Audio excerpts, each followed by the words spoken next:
খেয়ে না খেয়ে দিন প্রচারের কাজে নিজেকে দিয়েছ বিলিয়ে, তায়েফের কাফিরেরা চিনল না সে আলো, দুষ্ট ছেলেদের পিছু দিল লেলিয়ে।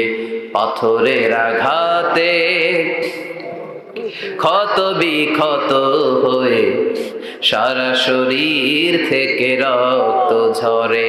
হে রাসূল তোমাকে ভুলি আমি কেমন করে, হাজার ব্যথা বেদনার পরে। ফিরে আসনি তুমি আপন ঘরে, দিনের আলো তুমি ছড়িয়ে দিতে, চলে গেলে মদিনায় মক্কা ছেড়ে। হে রাসূল তোমাকে ভুলি আমি কেমন করে, হে রাসূল তোমাকে ভুলি আমি কেমন করে।